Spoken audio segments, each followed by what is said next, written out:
All right, let's get going. Seeing as we've got many of our dad's nearest and dearest here with us today, we thought we'd take an opportunity to, share a little bit about him, some of our favourite moments and stories and memories. It's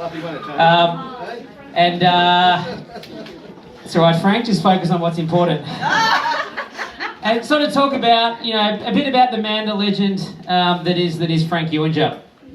So thank you all for coming along to Frank's retirement celebration. It's wonderful to see so many people here in the same place for an occasion that isn't a wedding or a funeral, which could have been dead earlier today. And he made it through. An extra big thank you to those of you that have driven a long way. I know some people have come from Gippsland, Rutherglen, someone came from Telstar, I think, so bravo. The Promontory. Oh, Jesus, she's already up here. Couldn't keep her away. And thank you all for doing such an amazing job of keeping today a big secret. I'm genuinely pleased, though slightly shocked. I had a feeling somebody might stuff up and park out the front, or speak to him at work about it, or send an email to Dad instead of me. But you all did an incredible job, so thank you. Hooray! Yay! Opening your door to 80 odd people, even for the youngest of hearts, is going to get things going. We're all very pleased to see that Dad didn't pop an artery. Though for those of you that know the story, that wouldn't have been the first time that Dad's popped an artery. Just ask me about that one later on. Don't you know about that one? No, we're not going to talk about it here. Nobody knows that one. I do. A lot of work has gone into today. Though being able to honour a colleague, a friend, a schoolmate, a relative, a husband, a father, or a dad is an excellent privilege. At the end of this, if there's any Frank memories that you'd like to share, please feel free to grab the microphone and we'll do some Frankie Okie. That word's better than I thought it would. That's good. You guys are a great audience. Just to kind of set today with a bit of scene, Dad's never had a surprise party. He's only ever... I have actually. He's only... Well, none that were as well organised as this. And he's only ever organised them for Mum when she's hinted to him that he should do so. She was expecting one.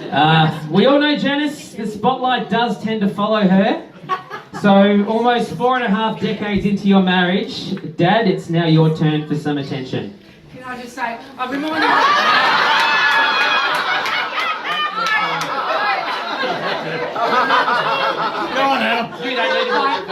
I had reminded myself over and over for the last 3 months that this day is not about me.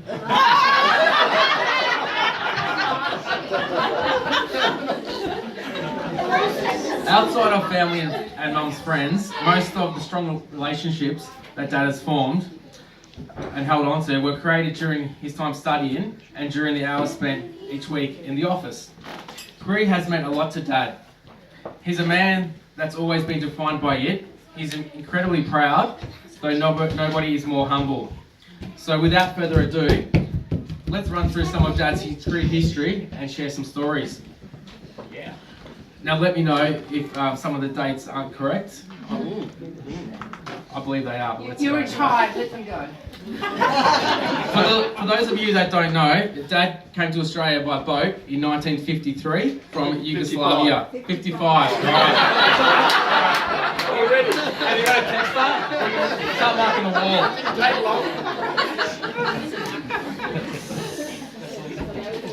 wall. With his parents Frank, Martha and older sister Inga. They initially settled in country WA on the Nullarbor before coming over to Melbourne and living in Richmond. First on Punt Road. Yep, we'll take that. Yes, With a few families under the one house. under the one house, Yep. that's right. That's good, I got that one right. Yep. And secondly into their home in Coppin Street. Coppin Street. Nice, I yes. got that too. Yep. Before deciding to move out to the fresh air That's of right. Blackburn and into Begonia Court. There was too much smog in Richmond, so Dad said we're going to get some fresh air in Blackburn. Frank, I used to come to Blackburn a lot in my young days. How come I Sorry, never do you want the saw mic? you? After finishing high school at Blackburn Tech, Dad initially That wanted... was the tech school, Adam. Yep. Blackburn Tech. Blackburn Tech, yep. Dad initially wanted to be a cabinet maker, I did. correct? I did, Mum yes. and he thought you wanted to be a carpenter. No, cabinet So I maker. overrode that. It's different. After realising his hands-on skills weren't up to the mark of making a living with them, correct?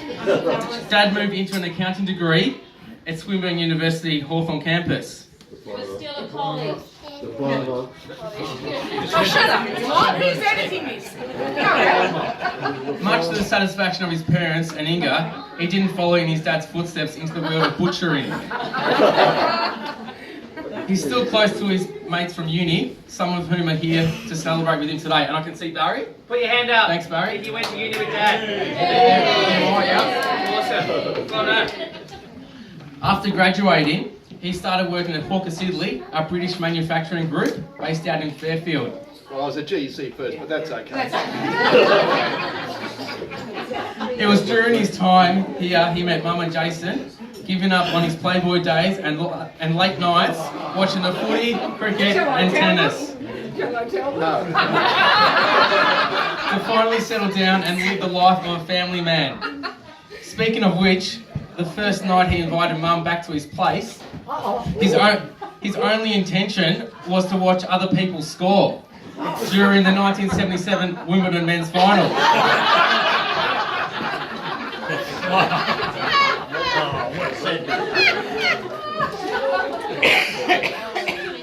He accepted a more senior role at Westinghouse Brake and Signal in St Kilda in 1981. Two. When you can't check it with him, this is what you're rolling with. He describes this period of employment as his glory days. They were. He was paid well, the conditions were excellent, they worked hard but were appreciated for their efforts.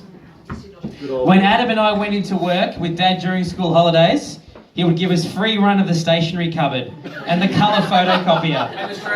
It was awesome. He also saved all his excess paperwork for us to dispose of using the incredibly dangerous 1970s industrial office shredder. Still got all my fingers, that's a miracle. Westinghouse. It's bad for the cameras, Mum. Sorry, Bernice. Close the door. Westinghouse were also fantastic for their company cars. Dad picked up a dark blue and grey Magna Elite in 1988. We were made! It was.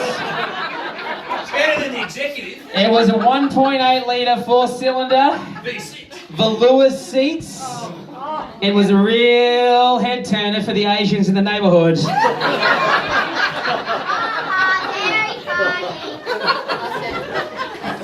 The first night he brought it home and parked it in the garage, I scratched the side of it with a metal handbrake on my mountain bike. I think it only took him about 1 hour to realise what I'd done because I wasn't going to bloody tell him. And to his credit, he didn't belt me, but I know he wanted to. That was the start of the Ewinger family Mitsubishi Magna obsession, which Adam continues to this very day. If you check out the front, there's a white Magna.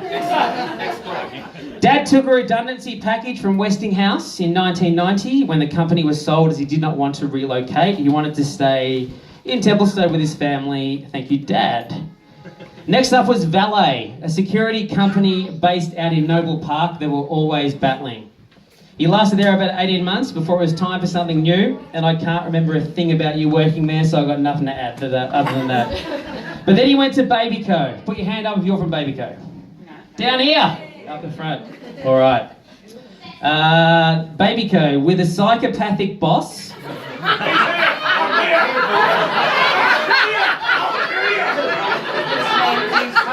You're the cousin. Oh, shit. This gets personal.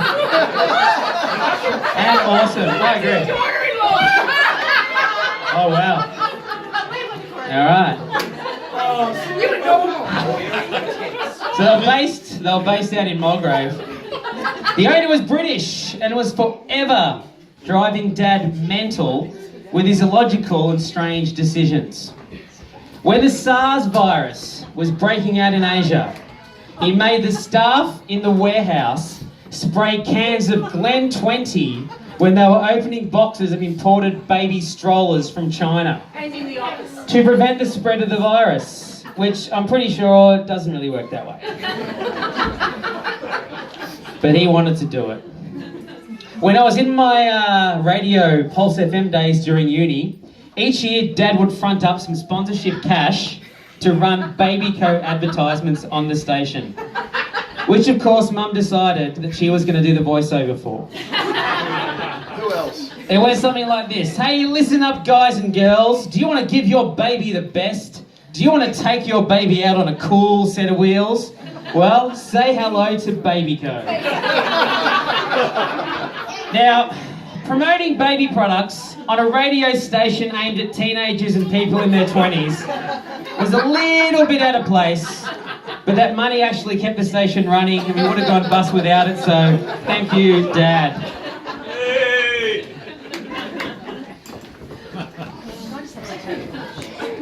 Dad got Heath and myself a job during our holidays in the Babyco warehouse, Working for Jeff. working for Jeff. That's right. Heath woke up, was it his second day at Babyco, and said to Dad, I'm not coming back? At worst, it was 3 days. 3 days. At worst. So Heath lasted 3 days.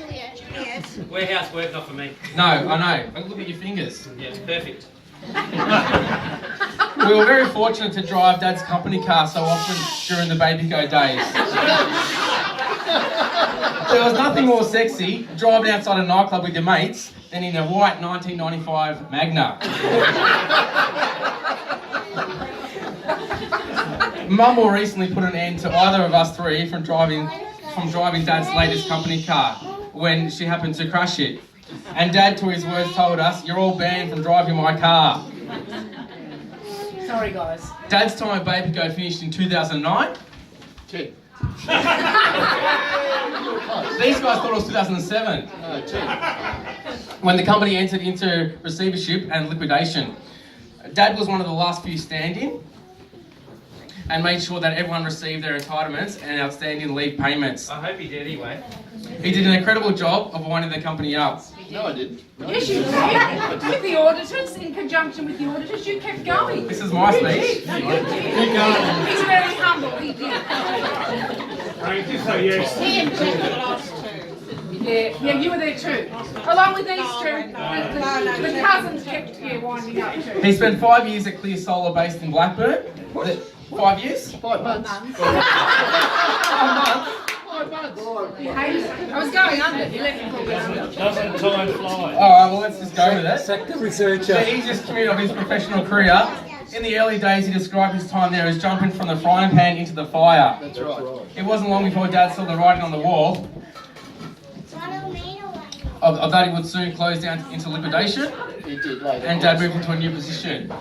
So, what year did you move into the Chief Financial Officer at Kirkborough? Before I read out the year. 2010. Okay, I wasn't too far off. An aged care group based out in Kilsyth. Though in the twilight of his career, this is where Dad's forensic Frank moniker truly came into shape. In his first few months in the role, Dad realised Kirkborough had been paying household rates for their energy costs, rather than the much lower rates that a not-for-profit business is entitled to. The total repayment owed to them was in the six-figure range, which Dad successfully fought hard to have repaid. It took a long time, though he won the battle. One for my dad. Yay! Alright, we're winding up here. Forensic Frank, he was on a roll, and he wasn't stopping there. Let me paint a picture for you. The care workers at Kirkborough are provided with mobile phones to ensure they can be easily contacted. During a routine audit of the group phone bill, Detective Dad noticed there was a large volume of calls being made to Sudan each month. Syria.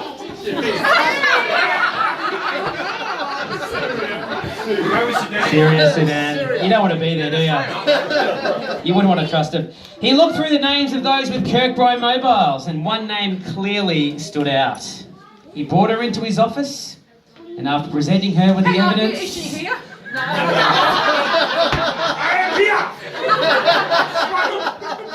So he brought her into his office. Fuck's sake, Mum.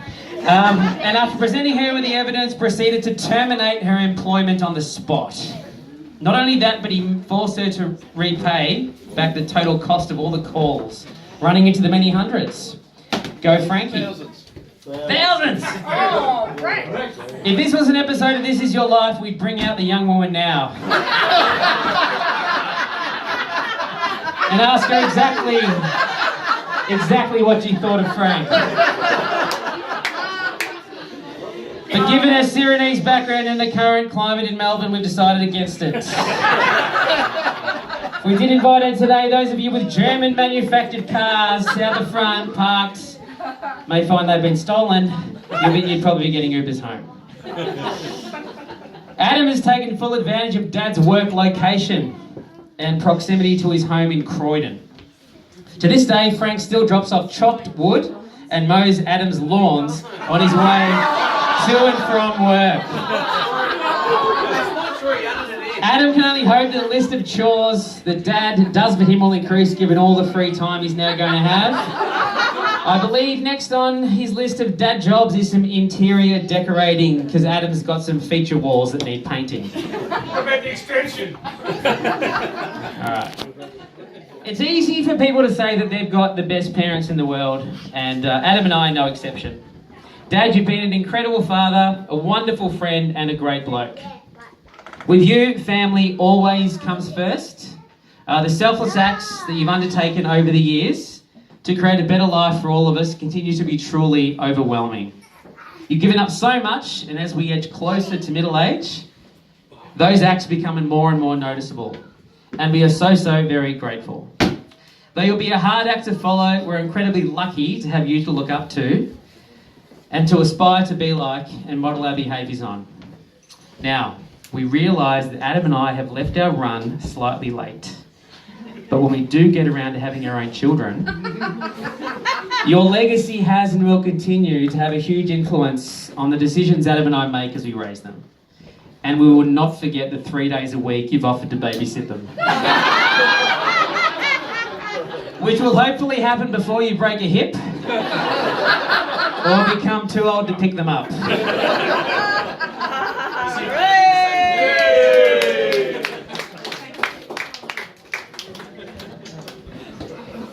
I hope I get the same.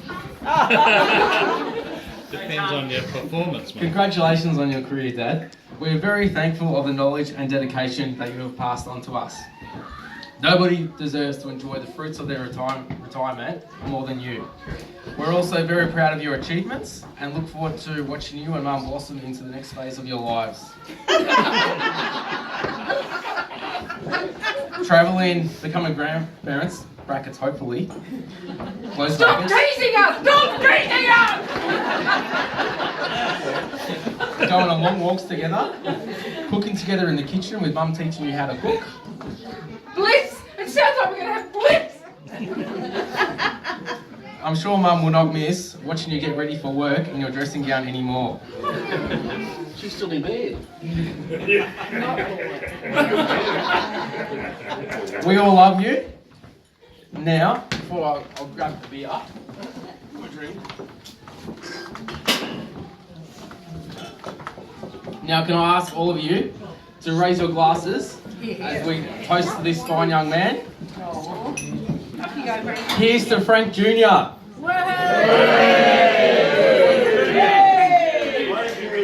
Dad, happy retirement. Now, where's my kiss?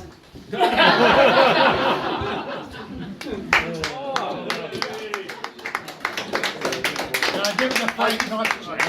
Thank you, Heath. Now, I again remind myself, Janice, this day is not about you. It's about Frank. Okay, yesterday morning was our first morning wake up together in retirement. Oh, goodness. Frank, you got up before me and headed down to the kitchen whilst I lay there luxuriating in the empty space beside me and thinking, after all these years, he's going to bring me back a cup of tea in bed. He's got the time now. Well, I waited and waited, and I heard him coming up the hallway. And I'm waiting for the tray with the mug on it, and he arrives with my mobile and says, a business call for you. True? Okay, but you know what? I liked how that morning panned out. Nothing had changed. Which reinforced to me somehow that I will not be infected with RHI. Now, does RHS? Does anyone know what that means? No. Retirement Husband Syndrome. A man's transition from working to retirement, I have read, can mean doom for a marriage, purely because the husband expects his wife to be his playmate, in the truest sense of the word. He expects her to wait on him 24/7. It is said that a retired husband is often a wife's full-time job. Well, I'm here to say that fortunately, when we started living together all those 45 years ago, 43. Doesn't matter. He knows all the other dates. How come he doesn't know that one? I do, but she doesn't know. yeah. One day, Frank arrived home from the tab. Yes, he gambled back then. Whoa! And said he would vacuum our flat for me. He would vacuum our flat for me. I responded, no need, as I had already vacuumed whilst he was out. Well, it doesn't look as if you have, he bravely said. Well, I said, from now on you can vacuum, and from now on, from this moment, he vacuums the house wherever we live. Listen to my psychology, girls. And then 40 years ago, after I'd made Frank's work sandwiches for him for 7 years, I told Frank I wasn't going to make them anymore as he never made me my lunch. He was more than happy to take on the responsibility of making his own sandwiches. Just as 18 years ago, when after a hard work day and making dinner for my family, I was ironing 25 shirts, wiping my brow with the sweat, and realised my 3 men were sitting on the couch watching the footy show. So, I stood the iron on its end and said, I have an announcement to make. I'm never ironing another shirt. You're all old enough to do it yourself. To which Frank said, my boys aren't ironing their own shirts. I will do it for them. And from that moment, Frank has ironed the shirts. Police, don't listen to him. Don't listen to him. Get ironing my shirt. So everyone, that's the plus side of me living with a retired husband, but he can fend for himself. But the other side of the coin is that I have twice the husband and only half the income. And the downside for you, Frank, is you have to have coffee on your own time. But it is said that the more sexually active you are in your pregnancy, the easier labour will be. Now just think on that for a moment. The more sexually active you are in pregnancy, the easier the labour will be. Does that mean the more sexually active you are in this phase of your life, Frank, makes retirement easier? Well, contrary to what a neighbour told me, Colin over there, or he didn't tell me, he told Frank, and Frank very excitedly came into me one Saturday morning and said, I've just been talking to Colin, and he's rubbing his hands together and I'm over there working, and I said yes, and he said, Colin reckons when you retire your sex life increases. I'm sorry to inform you that is greatly mistaken, as the to-do lists I have planned for you will exhaust you, hopefully. And how very fortunate you are that you have the 2 essentials, Frank, needed for a fun retirement. Much to live on and much to live for with your fabulous, amazing, cherished wife. Now, behind every good man, there is a good woman. Can I have my boys here, close to me? Oh. Now, behind every good man is a good woman. Now, you think I'm referring to myself, which I quite could be. I quite well could be, but there's another. Could you hand that to somebody else, Julie, please, and come up here? Oh, Julie, Of course. I'm referring to Heath's partner, Julie. She, Heath and Adam have been working behind the scenes for 3 months planning this celebration. I couldn't do anything because I had to be part of the surprise, which was so good. I said I'd cater, and these two foodies, and Adam's more of a logistics manager, said we will do it. And do it they have, as I'm sure you all agree. I know Julie made the 80 leek pies. She made the 80... 90!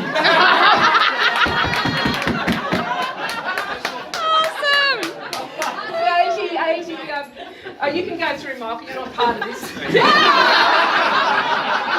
Hello, Michael. Hello. The mayor of Brayside.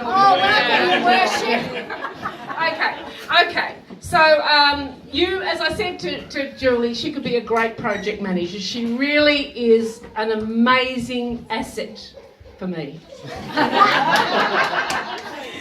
All right, so thank you, the three of you, for making this day so very memorable and wonderful for Frank. I know he'll talk about this for the next 6 months. I know he will.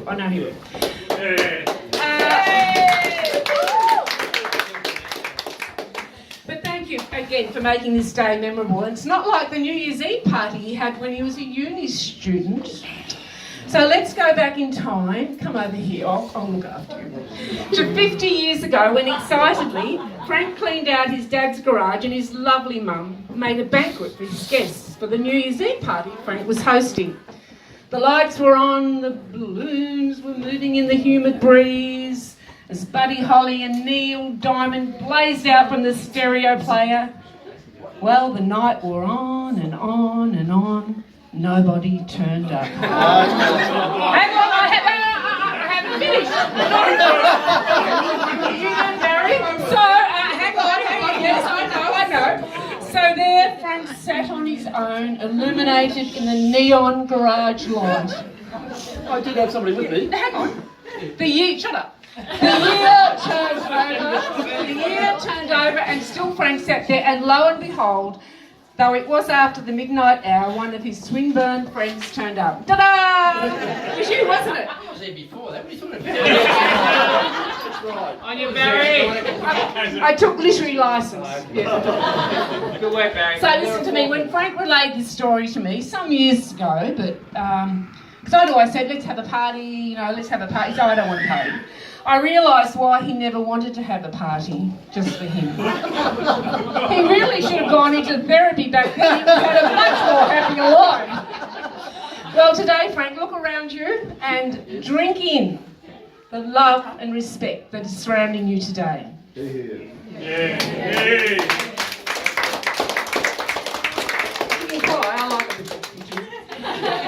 It might not be a New Year's Eve, but it's certainly a new era you're about to embark on. Now, kids, keep your notes. We've got Frank's eulogy all sorted out.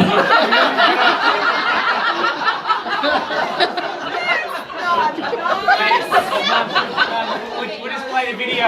We'll just play the video. Okay, everybody, raise your glasses. 3 cheers for the way in which Frank has conducted himself professionally with integrity, loyalty and commitment. 3 cheers to Frankie!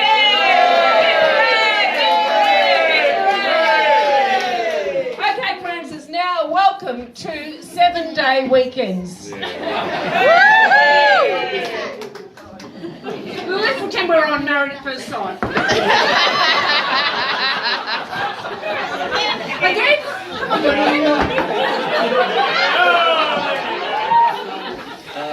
Now I welcome and invite anyone who's got something just not about me, about Frank, to come forward. Thank you. Thank you. As I am Frank's only sibling and sister. I think Up closer and get really close. Oh, is it right? Okay. Just a few things to say.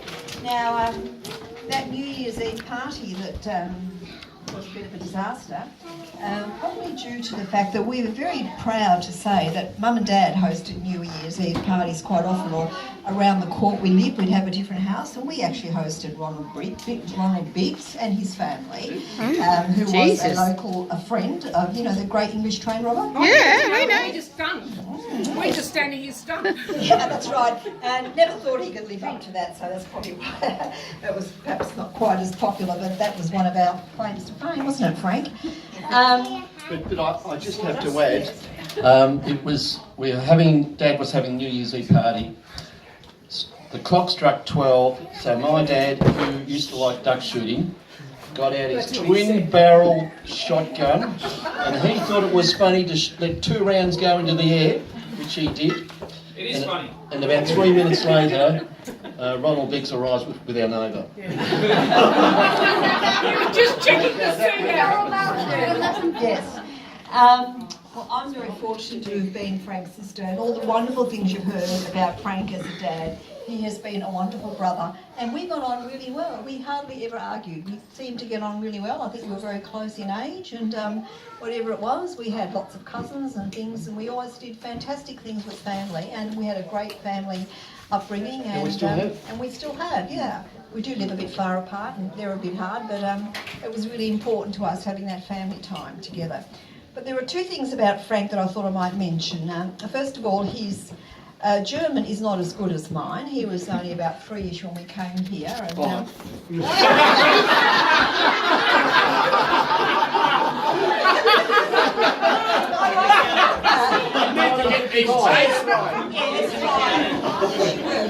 Okay, yes. To my husband, the Mayor of Bayside, who had many commitments, who just arrived late. We should Every date that was mentioned by the 2 boys, Michael had to go, Frank had to correct. Anyway, yeah, he was much younger than me. Every day. His German was not quite as good. We did, and he was quite concerned because we spent. Frank and I went to a wedding in Europe for one of our family for 2 weeks together, and I'd been there before. I said, you know, they speak a lot of German, and they speak very fast, and they're going, oh no, because Frank could not understand German too well, but he got through very well. Fortunately, a lot of them do speak. Because I was there, and a lot of them do speak English, and being a bit of hard of hearing as well as not. I wasn't going to mention that English. I wasn't going to mention about the circumcision or that. I'll get to the hearing. I'll get to the hearing separately.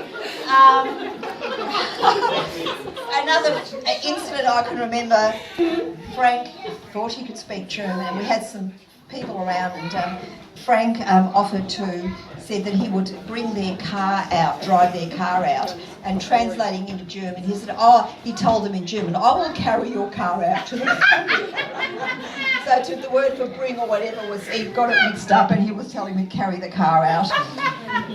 But he gets by, but we have to have a laugh with his German. Now, his hearing. Dad was very proud to have